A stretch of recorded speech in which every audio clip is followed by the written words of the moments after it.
Episode 16 is Bridgin the Gap podcast, Tale of Two Generations.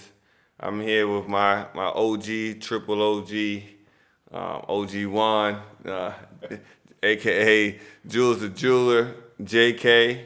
As some of you guys know, Jew Pop. I'm your young OG, Ryan Yates. No nickname, unless you call me Strike'em. We're here live from Dubai.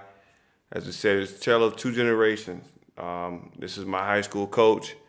This is my mentor. He's my brother's high school coach. So we go back over a decade.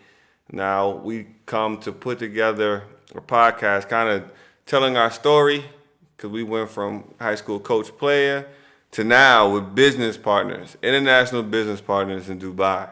What's up, OG? Yeah, I'm feeling good, man. I'm feeling good. But before we go into what's really going on, why do they call you Strike'em? They got to go back to the past episodes for that one.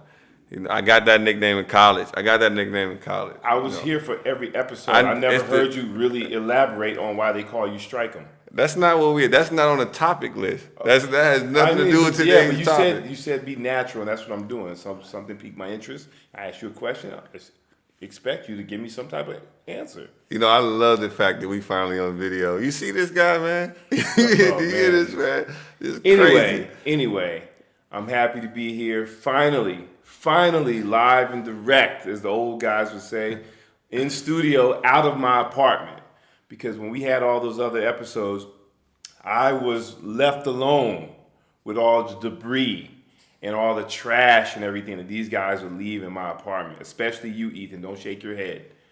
So I'm happy to be in the studio. So we talk about bridging the gap, right? And as a young guy, because it's 20-year age difference, when we hear this talking from the guys and everything, we hear a little bit some old grumpiness, Oscar the Grouch. So as you guys know, being around an older guy, because typically the old heads don't really sit and talk with the young heads anymore. So that's why we here bridging the gap. But as you can see, grumpy, man. Grumpy.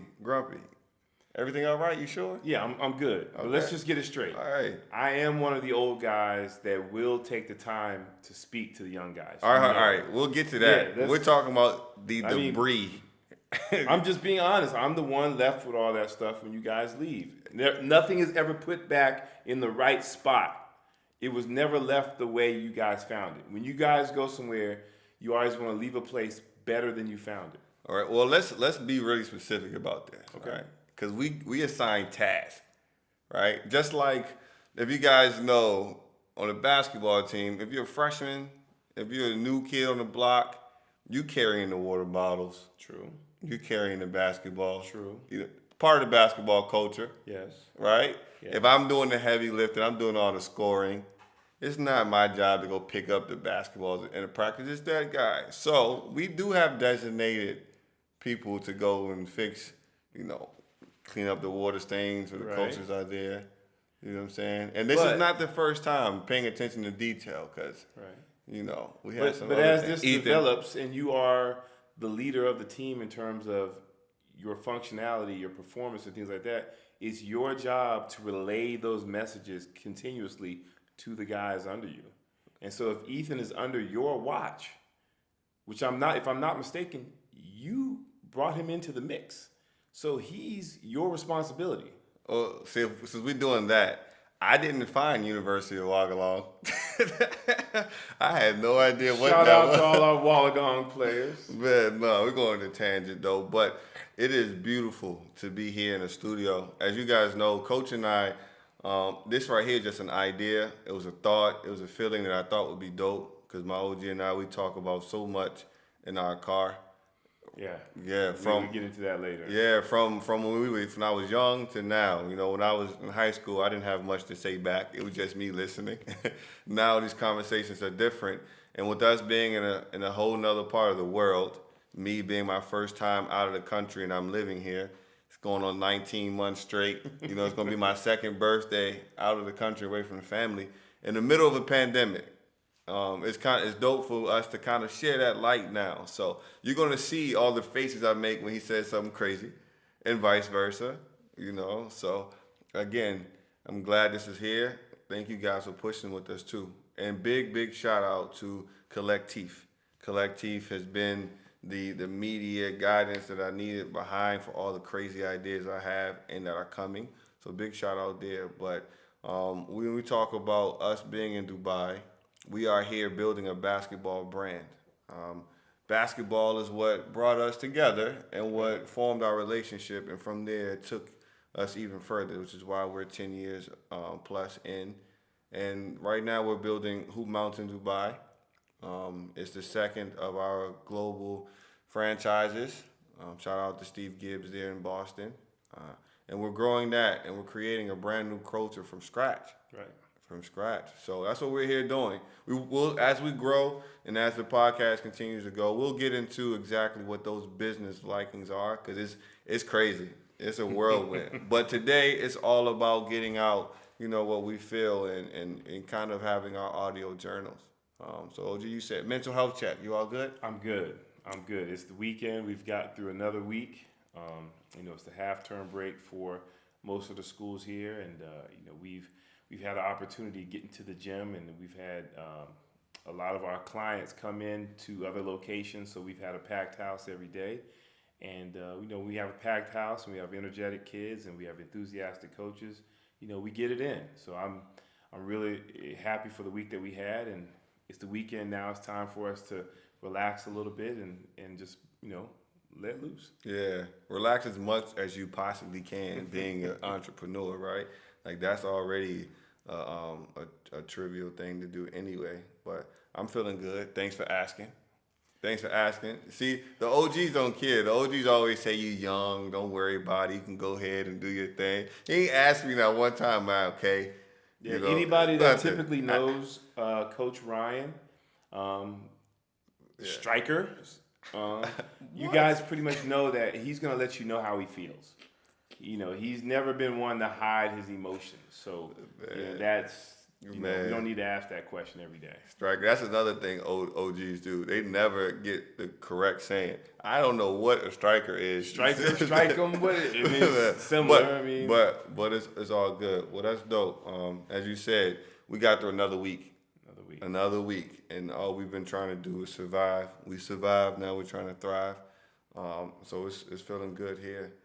But you know where we go to now. Well, first, last week's episode we talked about basketball movies, and this is midterm break, so a lot of our students and our hoop stars, they don't have much to do. That's why they're coming around. So it's been crazy to kind of see what their reaction was to the movie, because we have two lists coming. We'll have a family-friendly list on our Hoop Mountain Dubai Instagram, which is Hoopmountain.ae. And then on the podcast Instagram, we'll have Coach and I's personal stuff. So It's been interesting to see how people responded. Right. It's cool, and it's crazy to see how many of our kids haven't watched basketball movies. Yeah, that is the most amazing part. You can't have played basketball more than 3 or 4 years, and you haven't seen some of these movies. That can't happen. That's Coach said we're here to build a basketball culture. We got to definitely educate you guys on some movies you have to watch if you want to be a hooper. Yeah, so we're getting there, and that's the first step. As we said, we need them to watch more basketball, and we need them just to feel the experience of the basketball culture. So that's been crazy. So if you guys are following us, just go check that out. I got that list up, and if you follow us on our Instagram handle for the podcast, you'll see our personal ones and the honorable mentions too. We might even have those posted up in the video here for you. But let's get into some NBA talk, some basketball talk, because that's what we are. We are basketball guys. You're a basketball savant in your way. Trade deadline is creeping up. Right. All-Star break is March 7th, I believe. And around that time, trade stuff happened. Right now, the biggest names on the trading block, Blake Griffin and Andre Drummond. Andre Drummond is actually having a solid year. He's double machine, same old. Blake Griffin at 31 has career lows. 12 points per game, 5 rebounds, 3 assists. Like, he's not really doing too much for the Pistons. And they have Jeremy Grant now, who's killing it. Right. So, and Sadiq Bey and some other young people. Whereas Andre Drummond is 27, I believe. He's young. A lot younger. A lot younger. But they're going to go with Jared Allen over him in Cleveland. Where do you see these two guys? What are good fits? For Andre Drummond, honestly speaking, he can fit in anywhere because he's a double-double no matter where he goes. He's going to play his style of game, and you don't have to run sets for him and things like that. And he's a defensive anchor, and we all know he corrals every rebound that comes his way. So he can fit in anywhere. Blake, on the other hand, is a little different because he's not at the superstar level that he once was because his athleticism has left him a little bit. And so he's going to have to go somewhere where it's, limited minutes, where he can get a chance to play in a supportive role in terms of, using his experience and his former stardom where he knows certain spots where he can get his shots and things like that. But the team isn't counting on him night in, night out. And so, you talk about Blake Griffin, you definitely want to put him on a team that is probably a contender that's, lacking in a few areas here and there. Yeah. For me, Blake, what I question is whether or not like he wants to be a part of a championship team. Because with everything that went on when he was with the Clippers, when they really had their chance to do it, we know the reason why they weren't successful is because him and CP3 didn't see eye to eye, right? Whatever was going on there, it was getting bigger and bigger, and it was too much for them to win. So I'm concerned about whether or not he'll actually be willing to fit into something. So, I've seen some people throw out some names. The Thunder, Oklahoma City, that's home. So that's not necessarily a team that's competing for a championship, but they'll be competitive. It's a great organization. Sure, be a buyout. But that depends on what he wants, right? They have the Lakers.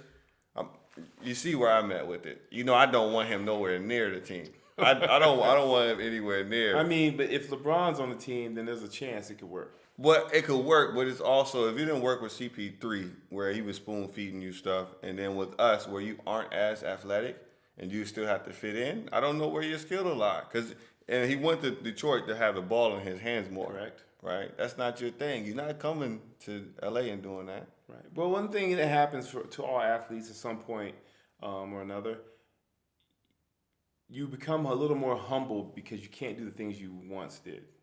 And I think he may have realized that in Detroit. He did want the ball in his hands, and that was a franchise where they needed a savior to come in and make them relevant again. Yeah. And he's just been unable to do that just because of, past injuries and age and things like that. So, he may be in a mindset now where I want to contend for a championship, and I will fit any role that you give me. Now, there's two other teams that I saw mentioned. One is the Dallas Mavericks. I think that would be a good counterpart with KP and Luka and the pieces that they have. If he does what you said and just comes in and fill the role, right. Do what you do. Don't have to overextend it, and you got some guys that are spoon feed it. But you've mentioned to me before something that I don't necessarily think about, but OGs do. When you get older in your career, you think about, all right, now that I've played, I want to enjoy where I'm playing at. Oh, for sure. Right? So Miami Heat. Right? You see Iggy went there. Right. But Iguodala's he's a different type of cat than Griffin is. Mm-hmm. He's always been gritty, grimy, I'm gonna play hard. Even though he was a lottery pick and whatnot, he wasn't your typical lottery pick. He doesn't mind doing the little things. Yeah. Blake came into the Clippers. He was a bona fide superstar. Yeah. And so I don't know if playing for Pat Riley and Spoelstra and those guys fitting into that Miami Heat concept would be ideal for him. True. Just because, they're expecting you to play hard every night no matter who you are. True. Well, of the two, I definitely think the best asset out of there is Drummond. And the situations that they're trying to figure out whether they're going to do a trade or a buyout. I don't want to see him go to Brooklyn. I don't want to see that happen. If he goes to Brooklyn, they're dangerous. Especially not now with AD having a sore Achilles, and we don't know how long he'll be out. I do think if he sits out for a month, if AD sits out for a month, and LeBron's already on an MVP tear, and if AD sits out for a month and we still maintain the level of dominance we've been doing, that gives Bron the MVP, and then he can kind of balance it when AD come back the second half of the season. But if the Nets were to get Andre Drummond after just signing Iman Shumpert and Andre Roberson, two wing stud defenders, there could be problems. Woo-hoo. There could be problems. Man, that would be an interesting space. So it's gonna be interesting to see how it goes. I'm going for Blake Griffin to the Wizards. Don't wish bad upon that man. He hasn't done anything to you personally to deserve that. Man. But think about what Blake Griffin to the Wizards would do to that team with Russ, with Bill going what Bill is doing. That would actually be a much better team. Let's be honest. It's not. I mean, it doesn't take much to be much better for the Wizards. But hey, at the end of it, if he went to the Wizards with the management that they have and the setup that they have, you're liable to see Bradley Beal just retire. Come on, man. Stop. There you go with this crazy stuff, man. Man, I mean, this is why it's not crazy. It's the Wizards. Yeah, I'm not saying that they wouldn't take him, Man, but Blake, he shouldn't agree to that. No, he shouldn't. No. But that'll be interesting to watch. But what that leads me to next is the way in which those situations were handled. I believe Blake Griffin and Detroit management, they talked and they came to an agreement that he wouldn't play, so he wouldn't have to, so he can go home and chill. Now Andre Drummond, on the other hand, he found out before a game that they weren't going to play him anymore, and he had to go in the locker room, change his street clothes, and then come back out and sit on the bench, right? And that leads to Draymond. Draymond took that opportunity to kind of voice the frustrations that players in general have been having, and D Wade and things. Talked about how it's a double standard. Right. Players are expected to have a certain level of professionalism, roll with the punches. If whatever happens, it is what it is. You just got to go with it. Right. Now they show up at arenas, they get booed when they had nothing to do with them leaving. Right. Organizations never get held accountable. And we talk about this often, how organizations don't necessarily give new players, young players, the opportunity to grow, and then they'll do away with them, but they don't give them a good system. And talk about how you feel when it comes to that double standard about, having a little bit more respect professionally about how you're going to move someone and their entire family. But as a professional, you being in the game in this particular situation, being in the NBA multiple years, such as Drummond has, you're dealing with the Cleveland Cavaliers. Yes. They're known to be a terrible franchise, terrible management, terrible ownership over the years. So this is to be expected. So I'm not saying that Drummond wasn't taken off guard at that particular moment, whatever. But he's got to understand that, I can see this happening here. Detroit, even though they haven't been at the level that they're used to being at in the recent years, but they don't necessarily get a bad rep for being, a bad, poorly run team. But the Cleveland Cavaliers, come on, man, we all expect this from them. What would you expect from them? Well, that's the point though, to where you never get vilified as an organization. So I think, like, in general, they do. In general, like, as practices go, just from you talking about guys that be at a gas station and they find out from fans that they got traded, right? And nobody else communicated with them. And on the flip side, if James Harden wants to leave, or if a player wants to leave that organization because the organization hasn't been holding up their end of the bargain, they're looked at as the bad guy. Even though they might have gone in there and talked about it the first time to, like, let's mutually agree to part ways, and they refuse to do so. But once the organization is done with you, they throw you to the side, and whatever happens, happens, and there's no balance there. True, but that's not true for every organization. This is true for this particular organization because players know, and we've said this before in numerous other conversations outside of our talkings on it, but people have said, you go to Cleveland to die. Yeah. Well, I think this was just an opportunity for Draymond to speak on the issue as a whole. Right, as a whole. Yeah, right. So as a whole, what do you think? Because we all know Cleveland, D.C., those are what they are. But as a whole, you know what I'm saying? You think he has a point there when he's pointing out the fact that, like, a level of respect that needs to be balanced out and shown. Of course, but I'll say this in his defense, and for some of the organizations who do the right thing, with the way social media is and the platform that players have, especially star players, I think it's your obligation to always express your side of the story. And some people don't do that. And we talk about Harden and the Rockets. We had no idea until recently that the various movements that they had over the years were behind James Harden. You know, James Harden was behind it all. So he actually doesn't have a leg to stand on in terms of this.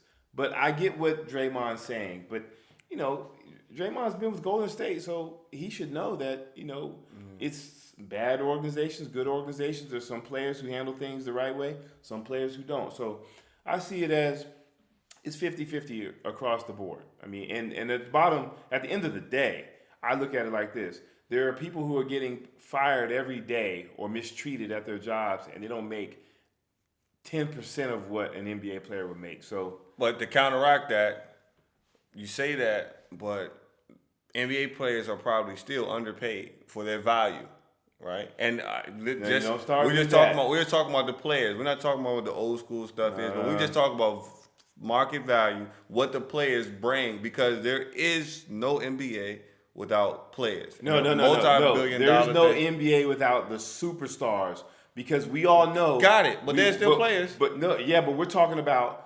If you're talking about the superstar guys, yes, these guys don't have a price tag in terms of what their value is. But there's a lot of guys playing on the Washington Wizards roster that definitely don't deserve the amount of money that they're getting. But that's just another layer of the discussion. But still, we're just talking NBA players are the ones who make that league. Like, there is no superstars. Regardless, superstars make the league, but more so in the NBA than in any other sport. The players dictate everything, right? So you said they still undervalued. So with that being understood, because basketball is different anyway. We talk about it with our kids, saying that basketball puts you in a different space because you guys have to play together. You guys have to play to your partner's weakness. You guys have to communicate well at all times, and also with your coaching staff. You know, you have players that are extensions of that. You always talk about their full organization, and you need transparency amongst those things to have a winning environment, and it's a good workspace anyway. Right. And this is more collaborative than anything else. But basketball, more so than any other sport, there's opportunities where superstar players can carry the weight of 2 or 3 players to make a difference. Yes. Unlike some other sports. Yeah. So therefore, those superstars carry the league. You know, we talk about going, decades ago, the NBA was almost over. Yeah. Larry Bird and Magic Johnson happened to be coming in at the same time and revived the league. So that's not to say that there weren't good players that were there before them. It's just that they weren't superstar players that not only could perform at a high level on the court, but also had mass appeal to the nation or the world as a whole. And we all know that if this NBA right now were void of its superstars, there'd be trouble, man. Of course. I'm just saying. I think that adds on to my point, that the league is nothing without players.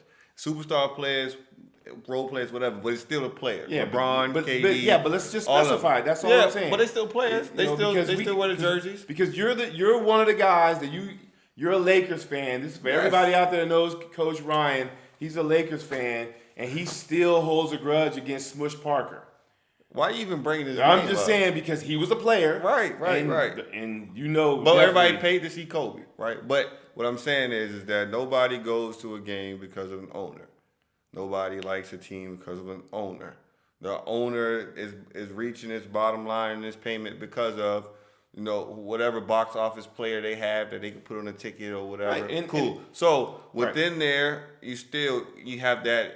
Your superstar players, right? Chris Paul, whoever else, are still also a part of the NBPA, right? It's a Players Association. So all they're saying is, common courtesy. You're gonna ship me away. Let's talk about it. Right, but if you're a bad organization, we expect that. So let's move on. Well, holding them accountable. That's what he's saying. And I think I'm cool. Yeah, you know how the players hold the Cavaliers accountable? Don't go. They don't go. That's what they do. That's fact. There's multiple players that have been on their way to Cleveland in the past 10 years and say, I'm not going. Yeah. So that's And we talked about how that stumps the growth of the league because that's that smaller market. So again, like they have to, players get fined and all that other stuff. Sylvie, got to hold some of those owners accountable. for sure. We need KG owning the Minnesota Timberwolves. We need that to happen. Go make that happen. ASAP. For sure. But when we talk about trades, the biggest trade maybe in the last decade, getting Harden to the Nets, right? Last night, and we're filming this. I don't usually like the data, but it's a Wednesday night. It's like the 16th or 17th after Valentine's Day. I got questions about that too. But Harden took on the Suns without KD and without Kyrie. Now the Suns have been on a tear. They've been killing. They were like 17-9 before this game. Right. And Harden is out there. They're down 24. Okay. Matter of fact, I woke up. The time difference is 9 hours. I woke up, Right. and my boy said, "Damn, I went to sleep, and the Suns were spanking the Nets. How did that? What happened?" And I woke up and I said, "Man, Harden went and he did what Harden does. I think he had like 38 points, double digits assists again, and the go ahead 3-ball, right? So." What does that do for that team? A team that, knowing they did that without KD and Kyrie, Right. that's a Western Conference team that will be a playoff team. sure, they're a playoff and they team. did it at Phoenix Okay. when they were at full health. Okay. And they just added a few pieces. But what does that do for that team there? Man, that just builds momentum in a positive manner that, the Nets aren't just those three guys plus Joe Harris. Because we got to give him some love, but now it's a team. Mm-hmm. And so for them to come back from down, you said 20-something? 24, that goes to show you that the team is rallying around those guys. And maybe it's not as dysfunctional as we think they are. Man, first of all, it was a different energy in that gym. Right. Kyrie had a nice pre-game outfit with the walking stick. Man, real nice. That's why he looked homeless, man. Come on, that's style, man. That's that Bridgin and Gap space. This is style, man. He got his own little rustic style. That's his thing. What was that stick, man? That was he posted a picture of a pharaoh on Instagram with had a walking stick. So I get it, and he's in tune with his Native American side. Right, so. that's fine. That I'm okay with that. Mm-hmm. You say that's it's the young guys, it's fashion. And I didn't say all of us, but he has his own space. You answered my question. Okay. Kyrie can throw it on too. He can do his thing. We're good. But what I will say is that you're right. The team is rallying. Jeff Green is having a monster time. Oh yeah, he's been balling anyway. Yeah, he monkey dunked on somebody the other day. That thing was crazy. Tyler Johnson was once a Heat, and he had a left-handed guy who can get it done. Mm-hmm. He was getting it. Shamet, the kid who I think from out of Wichita State, played for the Clippers and got there in the trade. They were knocking it down. I'm starting to look at it like this. Maybe we have to give Harden a little bit more credit for being top 5 in the league because of the adjustment he's made. Right? I think 2 episodes ago I said I'm sure Harden is going to lead the league in assists. Right. Well over 10 a game. And, we watched him be probably, at what he does in isolation basketball, one-on-one, the best at what he does that we've ever seen. I'm not going to say the best one-on-one player ever, but he does it his way that we've never seen anybody do just because of that D'Antoni system. But the adjustment, the facilitator that he is, the playmaker that he is at a high level, right.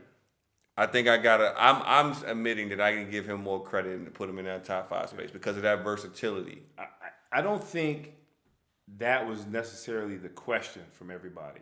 I think the question was more so, what are these guys going to do on defense and in crunch time? That's the question. We have I don't think there's any reservations on anybody saying that they're not going to get buckets, Harden's not going to get assists, because he got assists in Houston, and he wasn't passing to the same cats he's passing to now. This is true. So I think the numbers are going to be there. It's just a matter of what are they going to do down the stretch when they got to strap up and then they have to, how can I say it,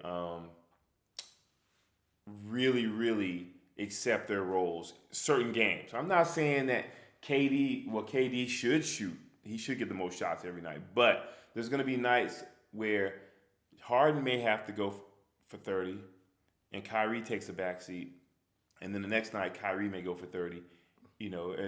Flip flop. Yeah. But we need time to see that. And right now, it's regular season. Yeah. Because everybody just plays straight up. Of course, there's a scouting report and things like that, but nobody's really, really honing in on what the other team is doing and trying to get significant stops on their main players right now. Man, 7-game series, beating them 4 times. I understand. I'm just saying, I'm thinking about that. How you game plan for that as a coach? Man, I don't even know if you got that. I'm just being honest. I don't care. You can have Phil Jackson sitting here in the third seat. He'll tell you with shit. text and everybody. Yeah, I don't know what we're gonna do with that. Nah, that's tough. Well, then we talk about surprises in the NBA. If I'm not mistaken, the number 1 team in the West and maybe in the league as a whole right now is the Utah Jazz. The Jazz. As the day after we record this, the day before, the Jazz just played the Sixers. Joel Embiid didn't play because of back tightening, but career high for Ben Simmons, 42. What? Yeah. Hold on. Ben Simmons at 42. How many threes did he take? Man, none. So send me the link. So he had 42 with the box score from the game. Okay. So he had 42. Jordan Clarkson, who's up for 6th Man of the Year, had 40 piece. That's your guy. That's your guy. You know You always give him love, for sure. Yeah, because he was a Laker. He was one of the few Lakers we had that was getting a bucket. Smush Parker was a Laker, too. Relax, man. Relax. I'm just saying, man. Relax. Come on, dog. Smush had the part in the middle of his hair. Come on, man. So, Ethan, what's up, man? You can't. About to say, Ethan taking forever. I was just about to say, I was happy to have Ethan back, in close proximity. Look, I don't know now. All you gotta do is thin the shots. But we good though. But what we have is, so what he sent. So Tobias Harris had 36 and 10. Ben Simmons, 42, 12 dimes, and 9 boards. And I remember, and then on the flip side, we had Jordan Clarkson with 40, Joe Ingles with a dub, and Donovan Mitchell with 24.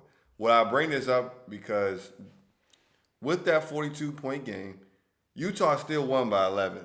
Right. And now they're 23-5 against a Philadelphia team that I think probably I think they have the best opportunity to challenge in the East. Yeah. Right, they challenged the Nets. And they got them out of there. Now, we've seen this time and time before with teams that are really good in the regular season. But what's a little bit different about Utah this year is their scoring, as you can see with those high scoring, as well as they're playing defense and being that tough, grinding team. Right. We know Donovan Mitchell is a star.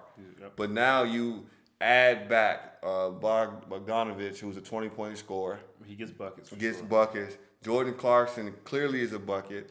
And Michael Conley Jr. has been having a great season, too, because he's healthy. Right. Is Utah real?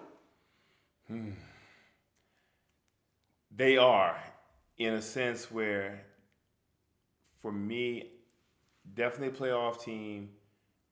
Could they get into the second round? Definitely. Beyond that, no. You don't see them Western Conference Finals? Not enough star power. They're playing well as a team. They're overachieving. But we all know when it comes down to the playoffs, 7-game series, you got to have some star power. I'm sorry. You don't think Mitchell can take them there? Or Not alone. Well, he has more help. So I'm saying Western Conference, who your Final Four teams, right? Who your Final Four teams you're saying? I'm probably going to go the Lakers, Clippers, Suns, and Utah? It's hard for me to go against Portland, but Utah could get in there. Utah could get in there for sure. They're playing great.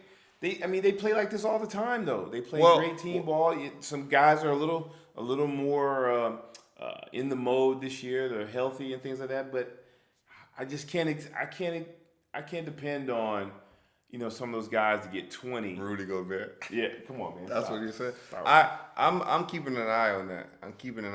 Yeah. But you mentioned Portland.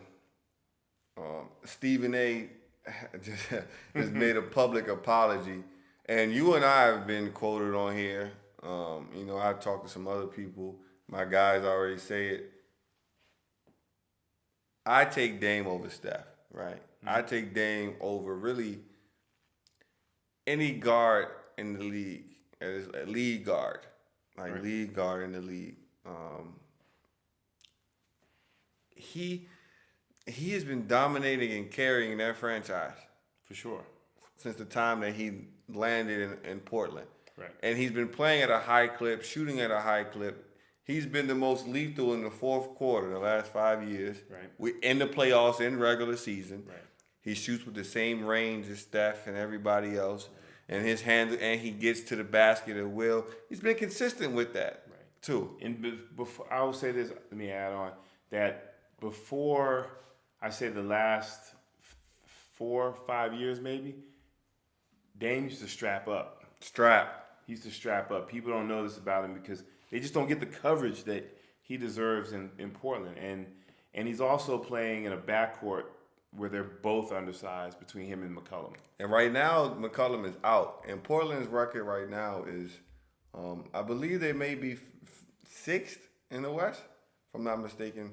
Pulled out, they're fourth in the West right now. Wow. So that also means Melo is playing well. Right. Love to see it. Melo had a tear where he went like 5 straight games for 20. Right. Stay Melo. We love that. We respect it. Gary Trent Jr. is a young guy that's getting it done there as well. He's getting it busy. So, but they're fourth in the West. You're talking about MVP conversations. I'm seeing the Joker's name being thrown around. I'm seeing Steph's name being thrown around. But Dame? Yeah. Dame's pretty much doing what he does every year. Every year. Yeah. Every year. You just don't give him the love because the West has been so loaded with guards that, we tend to leave him out because Portland is not a destination spot for free agents, and it's just not as glamorous as, being in LA or San Francisco or other places like that. And he's loyal. Yeah, he's Go ahead, tell him he may hear this, he may never hear this, whatever, but we can just put it out there. Go ahead, tell him. Dame, we know you're loyal, man. We know that. We saw, we talk about even from your college years and everything, but listen, man, you are a talent that the world hasn't seen ever. And you're one of the all-time greats, man. And whether you win a championship or not, you're going to go down in the Hall of Fame as one of the best to ever do it. But come on, man. We would love to see you with a legit chance to win it, man. Yeah, that's a legit chance. Come on, man. Do yourself a favor. Do us a favor, man. All your fans, get out. Get out. Yeah, but we never know. The one thing I don't want to see is what happened to Chris Paul to happen to him, because Chris Paul, top 2 point guard ever, right? Top 2, him and Magic is up there, and Isaiah Thomas is in that conversation as well, of course. But Chris Paul, top 2. But unless you really understand basketball and you're really a basketball person who studies, watches, understands the plight of his career, because of the media pushing some things one way, saying he's a tough teammate or whatever else, you don't really appreciate it. I don't want that to happen to Dame because he's in Portland. Right.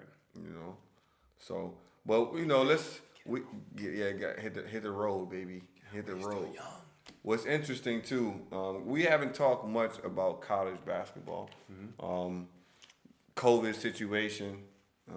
Yes. That the college basketball lifestyle is already very, very difficult anyway.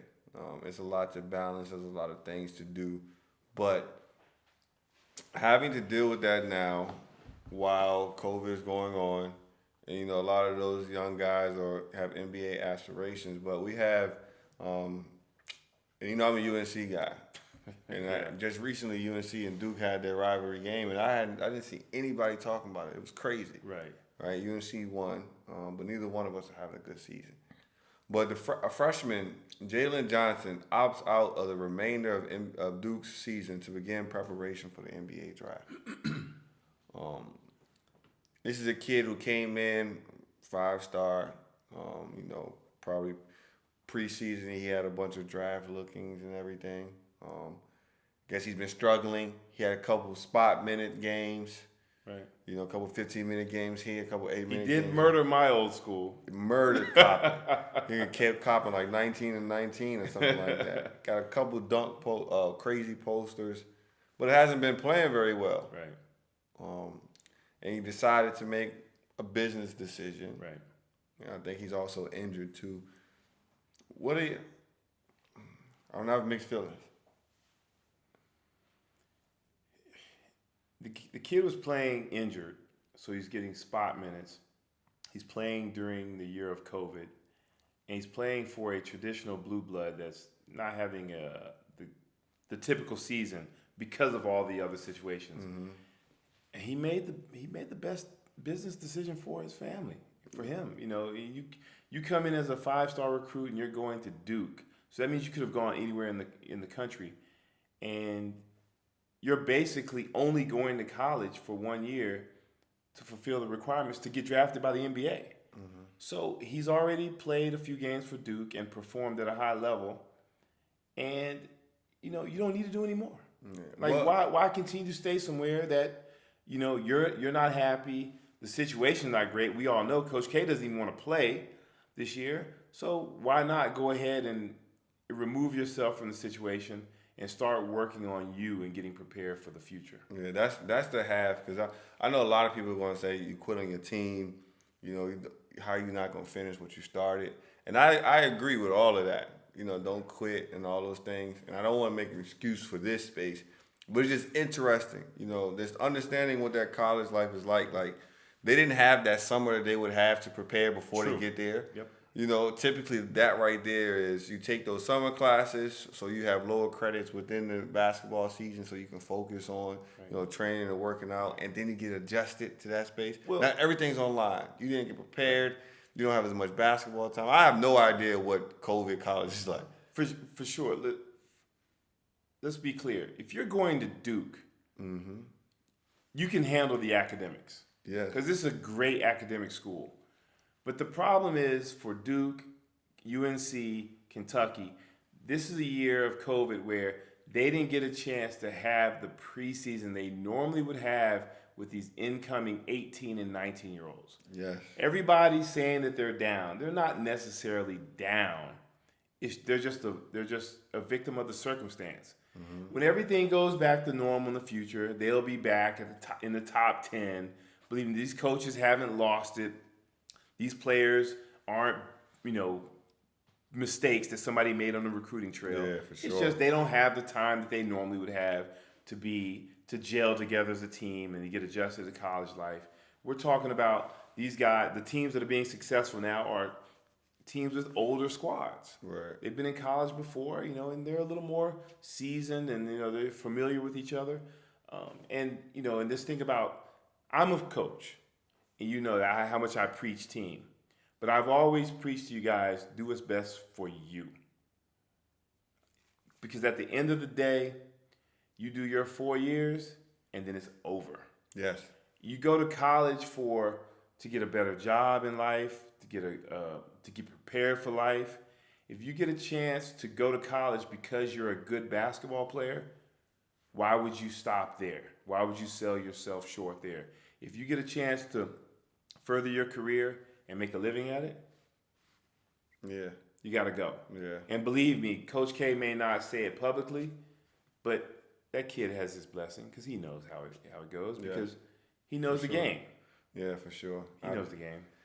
It'll be interesting to see how, anyway, that dynamic between going from high school to the pros changes. Right. We'll have that discussion as it goes forward. But today is the GOAT's birthday. Which GOAT? Not your guy Earl the GOAT, man. Not him. Okay. Not him. Okay. But he's a bad boy. today, Michael Jordan. Michael Jeffrey. Jeffrey Jordan. Black Jesus is what they call him. Black Jesus. Happy birthday, OG. For sure. That's your guy. I'm going to let you take the stage. I want you to take the stage. Paint the picture for the people. Let me just say. I got Jordans on right now too. When you say I would have Jordans, I can't afford them. Because Jordan, listen, man, lower the price of your shoes for the old heads. We was with you when you first started. See, this how you know he old. He don't even understand that Jordan ain't setting the price no more. It's the resellers. But I ain't gonna. Nah, listen, man. When I see him, when they first come out, when they're on the shelves, they're still expensive. So if you're my age, you're used to getting, and you played ball, you're used to getting your shoes for free. Yeah. You don't believe in spending over $100 for shoes. Now look, that's the thing we're gonna talk about because I don't care. Even at my age, once you start playing, you gotta pay for the sneakers. It's not any good. I can't do it. But you say Black Jesus. What does that mean? Like, we're talking about the Messiah of basketball. You know, we're talking about a guy that revolutionized what the shooting guard position looks like in the NBA. Before, it was dominated by big men, you know, Wilt, Kareem, Bill Russell, those guys. But MJ came along and just shattered the typical mold of what the best player in the game can be. We're talking about he dominated on the offensive end, defensive end. He dominated the shoe industry. He dominated the style, even though you guys laugh at the suits and stuff. Now he had everybody wearing suits. I'm gonna get to it. I'm gonna get to it because that's the thing. I got some questions. Yeah, I ain't say he stole too long, but Mike dominated the industry in a way and the world that no one would ever believe a basketball player would do. Mm-hmm. And he's still relevant to this day. Yes. You know, there's no way that a kid that comes to Hoop Mountain that's 6 years old that says MJ is his favorite player. Yes. So that means you stand the test of time. Yes. Mike is unbelievable. He is the definition of culture. Yes. Like when we talk about what basketball players can do beyond just the game on the court. Right. Mike is that. Movies, whatever else. He gave that initial blueprint of where Bron is taking stuff now. KD and Kobe and all those guys took the game. Right. And it's always dope to hear, because right now the nostalgic pictures pop up with him in his Ferrari, and him coming out. You know, they always talk about seeing that MJ glow in person. Right. Now, I want to know how MJ went to being one of the flyest dudes in the 90s. And it was fly. And they get out the car in the Rari in the fly sweatsuit, hoop earring, doing his thing. Right. I don't know if it was the level of money he started to get, but when he started wearing them big jeans and those brown shoes, I don't know if that's Wizards time. Well, that was the style back then. But the problem that some of the old guys have that are at the top of their game, they don't know when to let it go. Let it go, for sure. They don't know when to let it go. But happy birthday to the GOAT. MJ, man. You know, everything that you did on the court, off the court. I mean, without you, I wouldn't have my favorite player, Kobe Bryant. And I know Kobe, if he was here, rest in peace, he would be saying the same thing. Appreciate you for being that inspiration there. So happy birthday, big dog. A February guy. A lot of special people are born in February. You know what I'm saying? Like, we can go down a long list. I know Usher and a lot of different people. Me. Loud and clear. But, what's interesting, though, I got a question for you. You looking like Bodie off the wire. Yo. But I got a question, though. You know what I'm saying?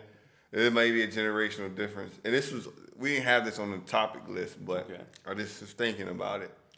Valentine's Day. Okay. Right? Yep, it happens once a year. Once a year. Yeah. I know there's something to it. Some story behind it or whatever. I just think it's a capitalist holiday to get people to spend more money, blah, blah, blah. Right? Okay. And everything, right?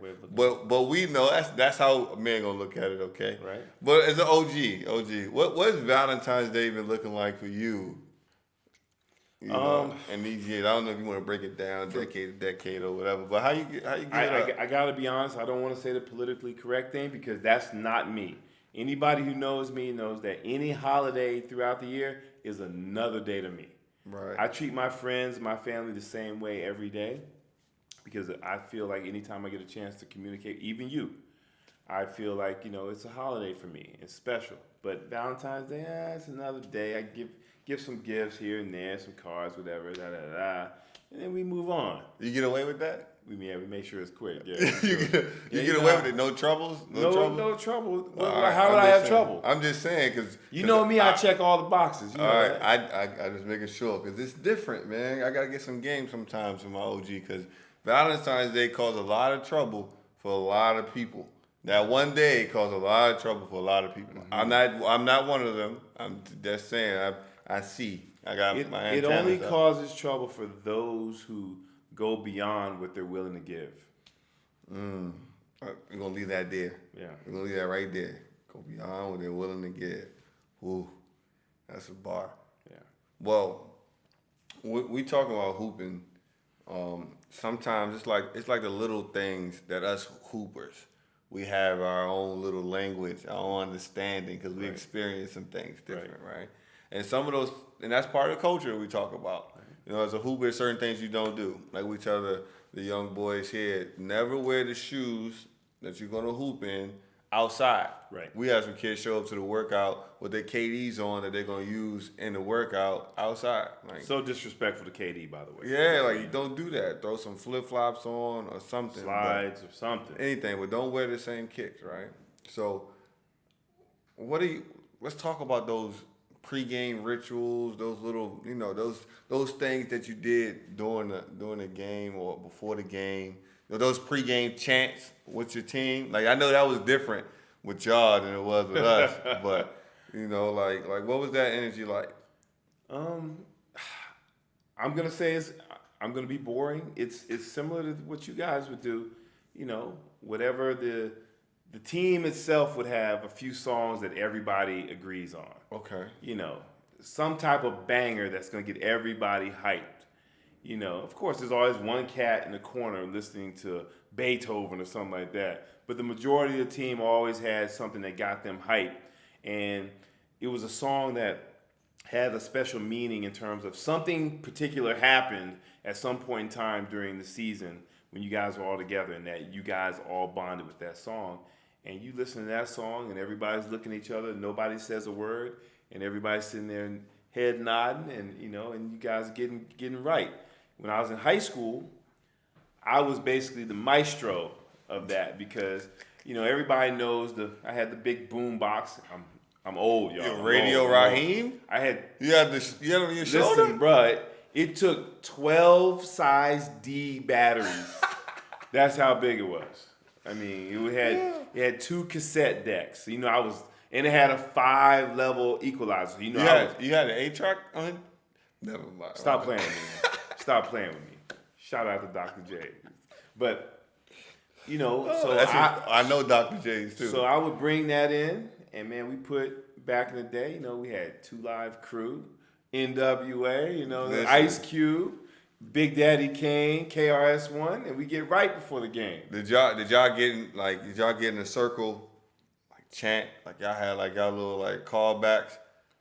We didn't do that as much. It was just put the music on, we go out there, warm up, and we come in, we break down what our team name was. We were the Indians, whatever. But we ain't doing anything special like you guys did. No, you weren't the Indians. You weren't the Indians. Oh, my bad. What? Nothing. Magic City Snowbears. What? But did you have somebody get in the middle and get everybody hyped? No, we didn't have that. Yeah, you guys had a special thing, man. All right, so tell me this: what was you as an individual, as a player? What did you have to do before every game?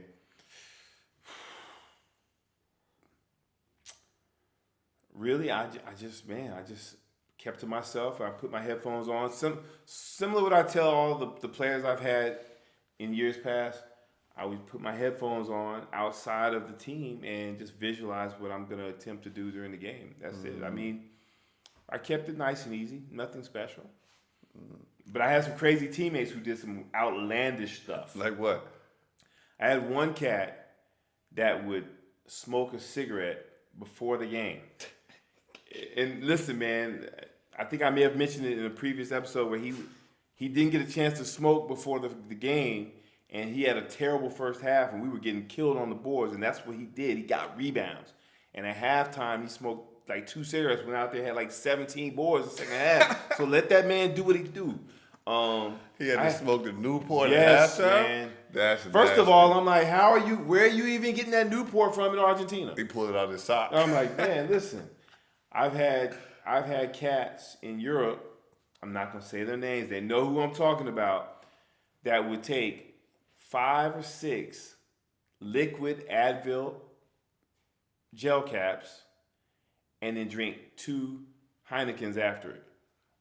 Yeah, before the game. That's on the bottle not to do that. Man, listen. Do not consume with alcohol. But when a cat has been playing for 13, 14 years, he knows his body better than anybody else. Yeah, and y'all were different back then. Y'all had actual tape wrapped around y'all knees. This Oh, for sure. Y'all would get the dust. Yeah, we were bare bones back then. You taped yourself. See, pregame rituals.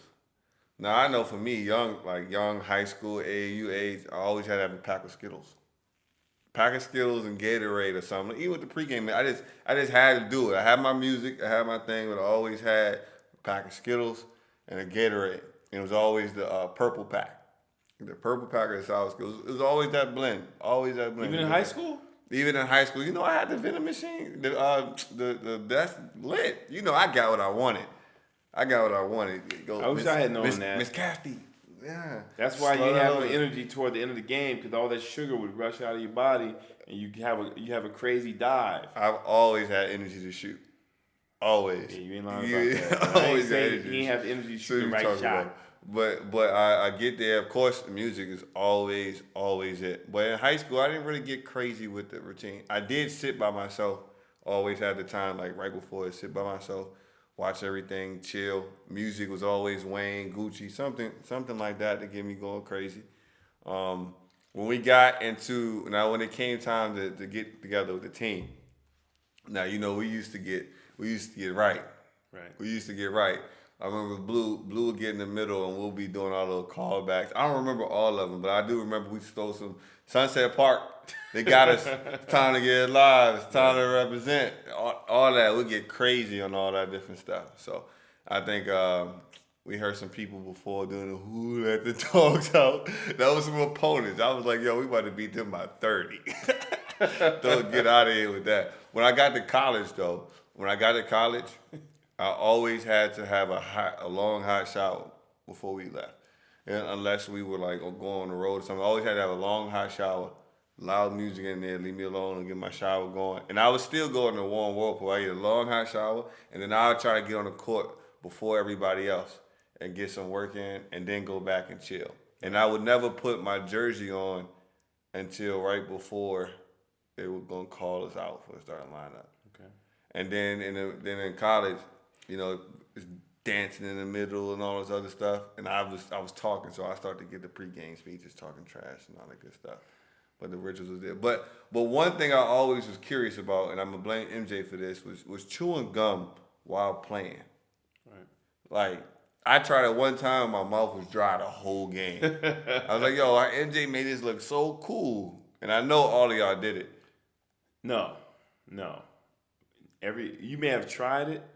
That was short-lived, because, you know, who's going to keep, what type of gum are you chewing? Because it's going to end up getting dry, like you said. It's that green pack. And then you got to worry about swallowing it, and then it's come out on the floor, you step on it. So, we went away from that. You know, our biggest thing was wearing mouthpieces, because, the game was a little more physical back in the day. Yo, listen, things have changed. Y'all had the middle linebacker mouthpiece on the court. Nah. I had a teammate. Shout out to Andrew Thorne, one of my most favorite teammates ever to play with. Like, he'll be up till 4 a.m, and then the next day we playing somebody in the conference, and he'll get 35 and 15. Like, crazy, right? Drew always had his mouthpiece in, because Drew was originally supposed to go to NC State for football. Something happened with grades and stuff. Why was it was nice? So you know how he was on the court. Right, so physical. He kept the mouthpiece. But he'll never take the mouthpiece out when he's telling us something. So he'll be saying something important and screaming it. And right. I'm like, Hey, big dog, I don't know what you said. You got to put that thing down. And it was always a big, heavy one. So I couldn't imagine what y'all was rocking with. No, we had the ones like Steph's wearing right now. That's not anything new. There's no modern technology. It's just that certain people like certain mouthpieces that you go to the dentist, you get the mold made. Some people go to Walmart, get that joint, put it in the boiling water, and then you get the mold from there. So, I had to do that when I was like 12. When I was like 12, we did that. But that's a wild time. Mouthpieces on the court. It's real though. Listen, it's a jungle down there. Yeah, listen, you know how it is. It was physical back then. You don't want to lose any teeth. I got a couple scars up here on this pretty face, man. It ain't no good. But that was a lighthearted topic. But we'll get to something that both and I have experience with. You and I have experience with. It's an interesting space. In Alabama is in the U.S. a state for anybody international and listeners. Is it? Don't know. I thought this is. I don't talk much about Alabama about anything unless it's Nick Saban and football, right? Right. But Alabama high school playoff game was in the news headlines. Playoff game ends. Final score was 6-4. That's either 2 3-pointers, 3 layups, 3 jumpers, or just 6-4. Total of 10 points. Now, for some people, they're like, yo, these kids must be terrible. Like, how did they get there? Right. What they're doing is they're stalling and holding the ball the entire time that they have the possession. And they're waiting to the last moment to get a shot up. Who knows how many shot attempts that they had. But we've experienced that before. Right. Whew, man, I hate even talking about this because this is the bad part of basketball, bad part of high school basketball. Of course, you always want to do whatever it takes to win, but at some point you have to decide, am I hurting the game as a whole? And, Coach Ryan was a player at that particular time. Our state championship year, I think you were a sophomore. We were playing in Northern Virginia, a team called Lake Braddock High School. Their coach, I won't say his name, Brian Metris, is one of the best coaches ever to come through there because he is very good in game planning and using his personnel. Gimmicks. But there comes a point in time where you say, you know what? This just isn't our year. We're not going to use these tactics to try to win a game. And let's just say, to give you guys a little perspective on Coach Ryan's team that particular year, they won the state championship, there were at least 7 to 8 double-digit scorers on that team. So in a 32-minute high school game, we were always going to be anywhere from 75 points plus. And this particular game, T.C. Williams High School, Lake Braddock High School, halftime, it's like 13-15. Game was so slow that as an assistant coach, I had the duty of going up into the stands and telling all of the college coaches that were there, sorry to waste your time. We will send you some tape of some other games and we'll catch you on the road later because we had no idea this was going to happen. And so Lake Braddock team, knowing that they were outgunned, decided to hold the ball and not take a shot for as long. Certain possessions they held the ball for 2 to 3 minutes. And that's with us playing man to man. That was the hardest. That was the hardest game because they run all these little handoffs and everything. Yes. And I was guarding guards. Yes. And it was terrible. And so to say that, I'm glad you brought that up. To say that even though the U.S., the NBA is the highest level of basketball, that doesn't represent our grassroots. We have 50 states where probably more than half of them don't have a shot clock. Mm-hmm. They're transitioning into the shot clock era, but until they do that, we're going to have situations like this. This should never happen with a varsity high school boys basketball game. Never. Like it's terrible. It's ridiculous. Yes. It's terrible to watch. It's terrible to play. Correct. Like it doesn't benefit anybody within that time. Right. And you don't do anything for the future of the game, as you said. Right. 6-4, and we ended that game. It was like 26-24 or something. The very next time that we played them, though, they folded and they just like forget it. We know we're gonna lose this one, Right. so we smacked them by 30, and we made sure we ran the score up because they did what they did. But Right. when you talk about that's where I get to the point where, you know, the responsibility you have as a grassroots coach and understanding the foundation that you're laying for the game as a whole. You gotta have some integrity. Right. Like It's bigger than you. This goes for freshmen, JV, varsity high school coaches, middle school coaches, travel league coaches, rec league coaches. The game is bigger than you. You know, of course, everybody wants to win. It feels great to win, but your obligation is to that individual playing on your team that's trying to grow as a basketball player and as a person. You owe it to them. And not having a shot clock doesn't necessarily mean stall the ball. yes. Play basketball. Word. So, but hopefully that shot clock does get put into play and it becomes a universal thing. Right. Like everybody needs to be playing somewhere similar to the type of basketball that is played at the very top. Correct. Right. You can't. They don't have the same athletes, so it doesn't have to be 24 seconds. It could be 30, but it needs to be some remnant. Something needs to be there. Right. To keep it there. So make that happen. That's one thing too that we've noticed. One thing I like about the UAE or love about the UAE is that the government makes changes quick. Right. You know, at home in the States, everything just takes so long for certain things to make changes. So much red tape. You know, founding fathers. A lot of that founding fathers talk is placed inside the system. So it take forever to make one simple change. Just Right. throw the shot clock in there. That's it. It's real simple. Let's add it this way. But sometimes that loaded talk. You know what I'm saying? But I want to, since we're talking about basketball at the grassroots level, and we're talking about integrity and the importance of really leaving the foundation for the future to grow on. Right. You know, 'cause we talked about culture last episode, and whereas we want to make sure it's a revolving door. You know, I take this group here, push them through, and they can see what that group before them did, and it can inspire them. They can keep going, Right. going, and going. You're making it realistic. We're watching trainers.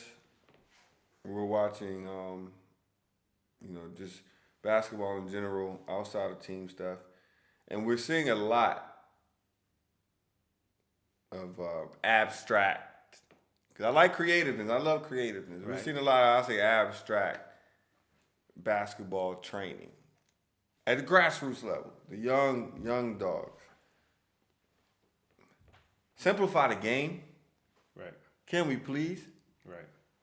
Like I get on Instagram and I see different things and I shoot it to you all the time because you know I'm still very very young in this basketball coach trainer whatever it is journey. Like I didn't choose it chose me Right. kind of thing, right? But I know I make sure I pay my respects, study the game. You know my OG, my Uncle Ro, and you my bookends for the game. You guys got more knowledge than I'll ever know. Right, so I make sure I stick there.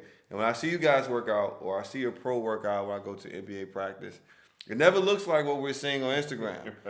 But all of the kids that come back to us, they're trying to do these 2-3 basketball handling stuff. They're trying to put the ball behind their back when they're shooting layups, do all these different things. Well, whenever we do something very, very simple, they can't do it. Right.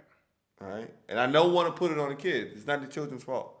We're here to guide them and push them forward, but we got to simplify the game and what we're teaching them.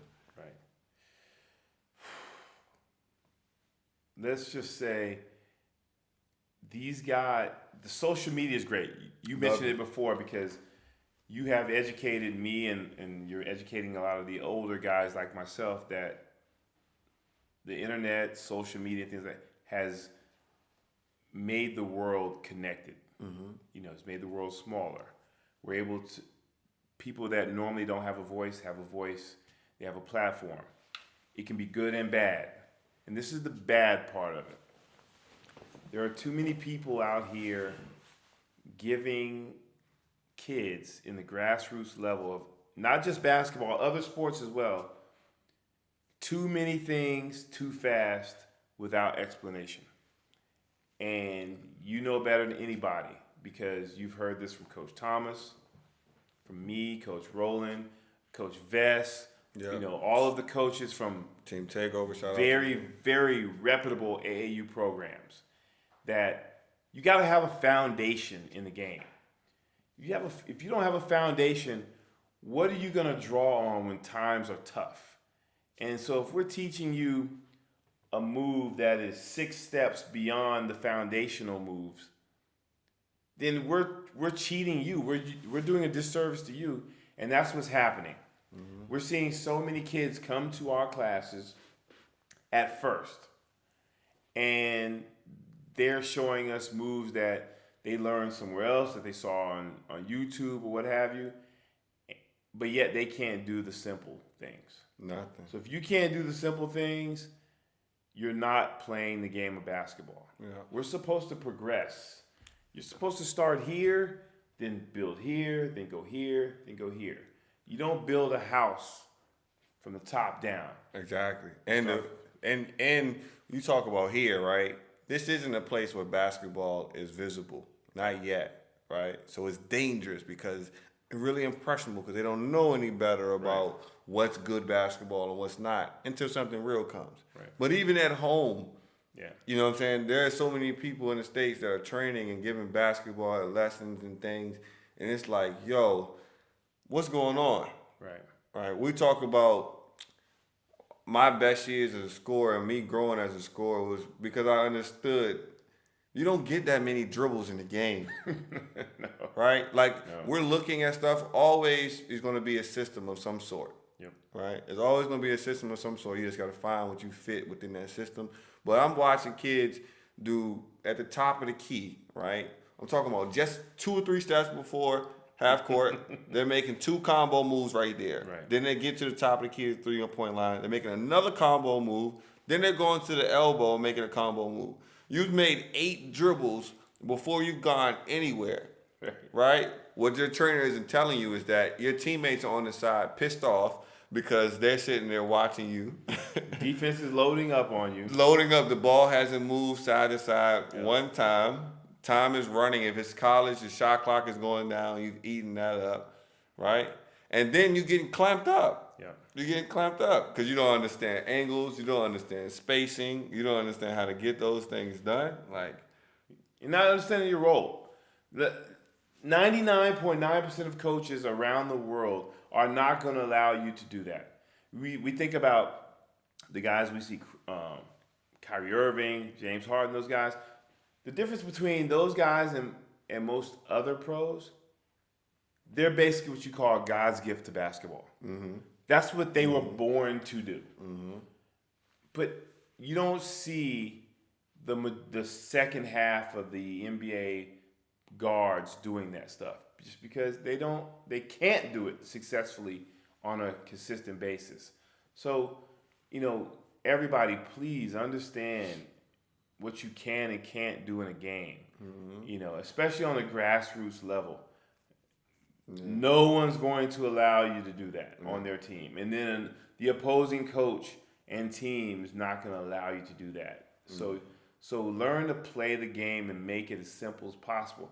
And you want to work on those things outside of your fundamental practice time, and then save those moves for when you actually need them to get you out of a bad situation. But if you're coming down, you're making moves, and no one's guarding you, what are you doing that stuff for? Yes.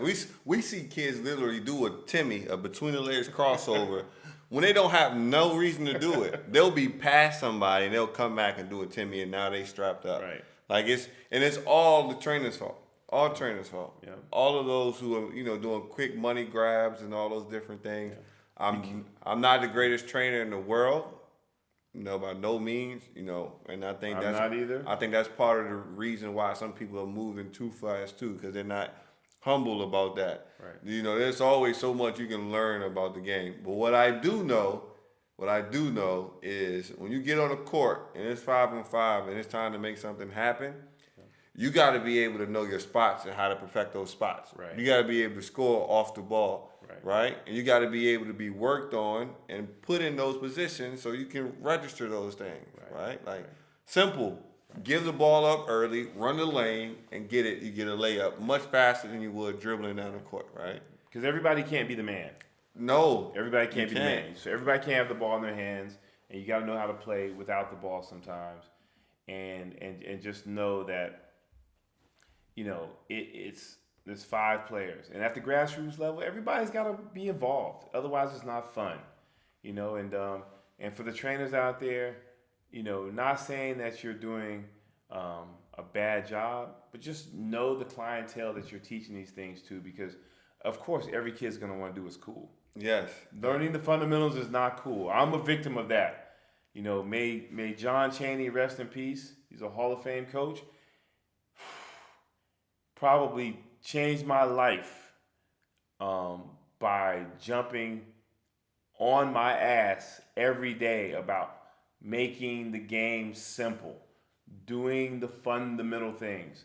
And I'll forever be in his debt for that. Mm-hmm. And, you know, and he was, you know, at the time it didn't seem like the cool thing to do. Didn't seem like the right thing to do. But later on in life, I realized that in terms of being a player and a coach, he was telling me the right things to do. Yeah. And you know, part of that reason, I always run into people sometimes.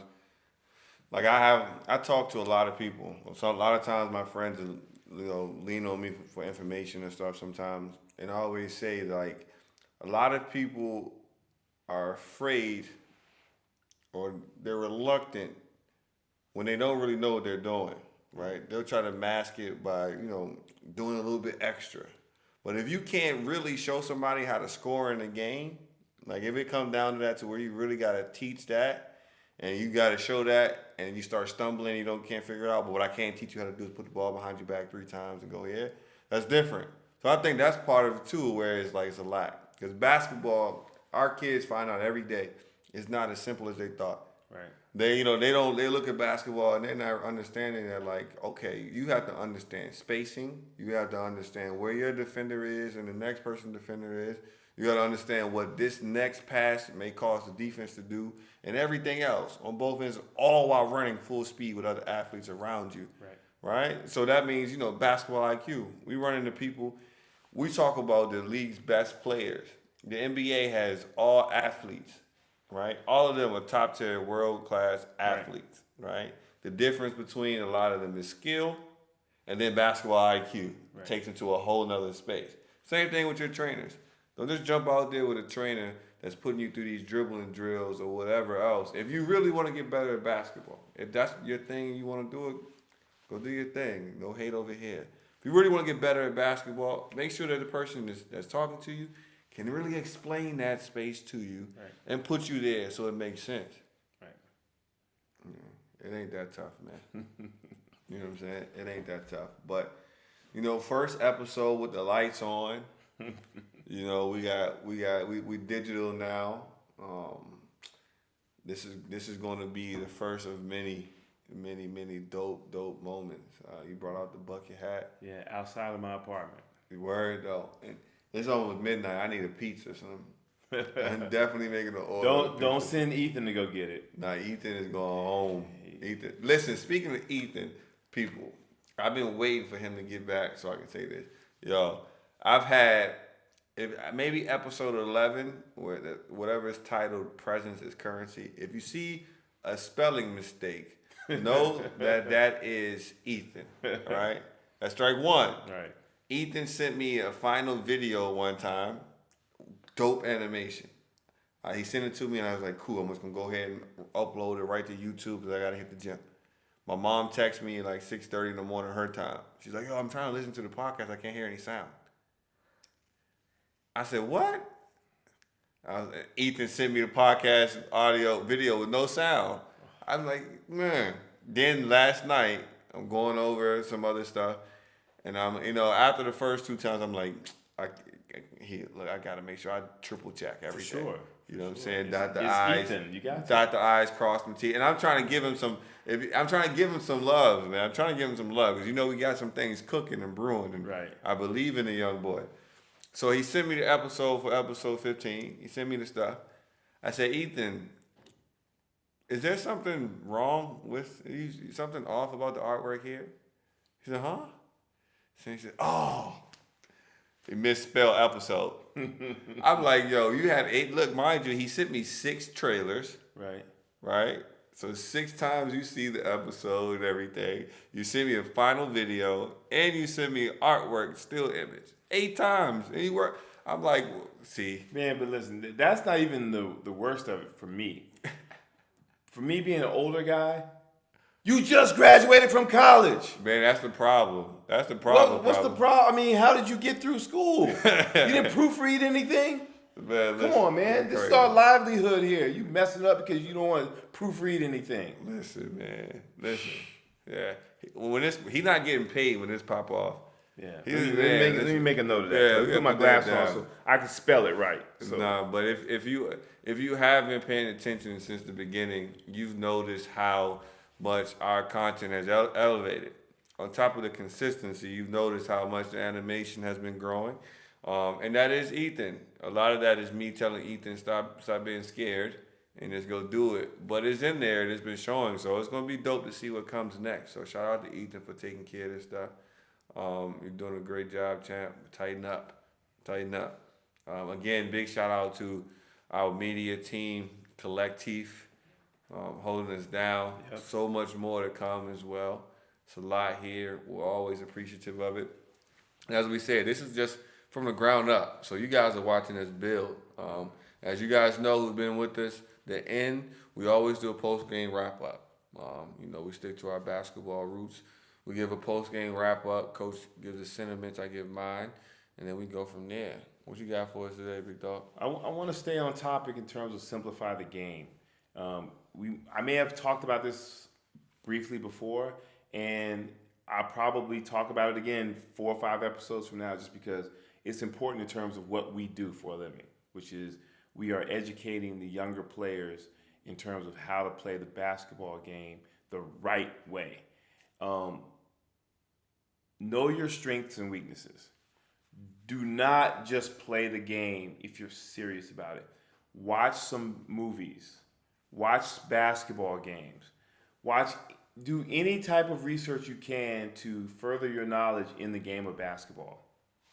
Go watch teams that are your age group. Watch older group. Watch if you're a young lady, watch the boys play. If you're a young man, watch the girls play. You can always learn from the game of basketball each day, no matter how old you are, no matter what your experience level is. And know your strengths and weaknesses. And every day you continue to build on your strengths and you continue to work on your weaknesses. And you get to a point where you master one thing and then you gradually add something else. Coach Ryan always talks about pieces to the puzzle. Okay, if you know that the best puzzles that you have are the most challenging. So this is what basketball is. So you start with one piece, add a second piece, then a third piece. But you want to make sure that even when you get to the 15th piece, you can also go back to the first piece and know how you got to the 15th piece. So it's a slow process. It doesn't happen overnight, no matter what somebody may tell you. But just know that during that journey, you're working hard and you enjoy what you do. If you enjoy what you do and you enjoy the game of basketball, it's okay. You're going to have good days, bad days, but just keep pushing through. Yeah. And if you guys have noticed, Coach has been saying the same thing in different ways for a reason. All right? It ain't too many tricks to the trade. No. He's not reinventing the wheel, as they say. Right. There's a reason why he's hammering that down. Like, watch the game, keep the puzzle pieces together, and build upon it. You guys know I like to throw something out there that's more versatile for everybody. 3 P's: prayer, patience, perseverance. That fits for basketball, fits for life, fits for everything. Nothing's easy, nothing's given, Nothing ever makes sense at the beginning, but you just got to keep your faith, keep pushing, and be patient. That's in relationship. That's in a business idea. That's in whatever you're jumping for. Prayer, patience, and perseverance. That's what we're going to leave you with today. You know, I wrote that down because I want you to have patience from now on. Yo, I've been around you for 15 years almost. I got a lot of patience, a lot of patience. So that's it. That's episode 16. You know how we give it up. Keep it simple, keep it real, keep going.